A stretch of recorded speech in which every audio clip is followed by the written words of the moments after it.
এই জায়গায় ঢোকার পর জাহাজ শুধু হারায় না,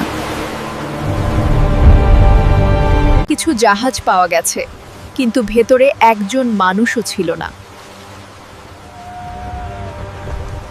ঘড়ি চলছিল, খাবার ছিল, সবকিছু স্বাভাবিক, শুধু মানুষ নেই। এই জায়গার নাম বারমিউডা ট্রায়াঙ্গল। কেন এখানে আজও মানুষ, জাহাজ আর বিমান নিঃশব্দে হারিয়ে যায়? বারমিউডা ট্রায়াঙ্গল কোনো দেশ নয়, কোনো অফিসিয়াল সীমারেখাও নেই, কিন্তু মানচিত্রে তিনটা জায়গা একসাথে করলে একটা অদ্ভুত ত্রিভুজ তৈরি হয়। একদিকে ফ্লোরিডা, একদিকে বারমিউডা দ্বীপ, আরেকদিকে পোর্টোরিকো। এই তিনটা পয়েন্টের মাঝখানেই ঘটেছে সবচেয়ে বেশি রহস্যময় নিখোঁজ। নাবিকরা একে ডাকত দ্য ডেভিলস ট্রায়াঙ্গল। 1918 সাল একটা বিশাল মার্কিন নৌজাহাজ ইউএসএস সাইক্লপস 309 জন মানুষ নিয়ে এই এলাকা পার হচ্ছিল। কোনো ঝড়ের খবর নেই, কোনো এসওএস বার্তা নেই, আর তারপর জাহাজটা চিরতরে হারিয়ে যায়। এক টুকরো ধ্বংসাবশেষও আজ পর্যন্ত পাওয়া যায়নি। এরপর আসে আরেকটা ঘটনা।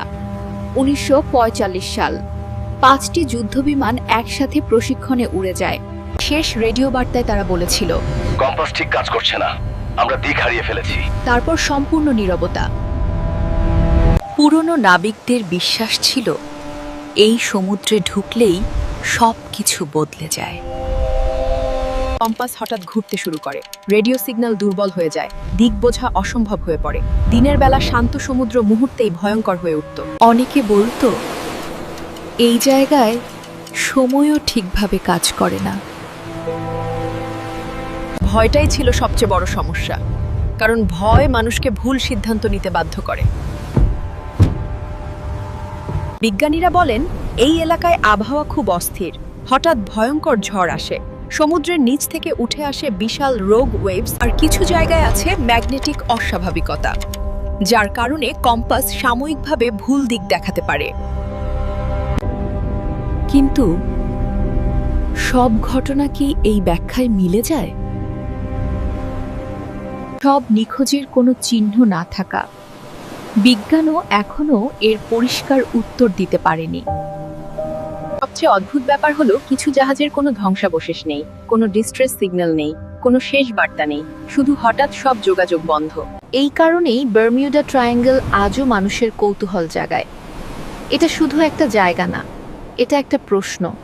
আজ আধুনিক জিপিএস আছে, স্যাটেলাইট ন্যাভিগেশন আছে, তবুও এই এলাকায় ইনসিডেন্ট পুরোপুরি বন্ধ হয়নি।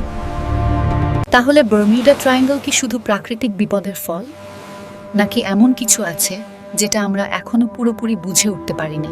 আপনি কি মনে করেন? এমন অদেখা রহস্য জানতে সাবস্ক্রাইব করুন অদেখা অধ্যায়।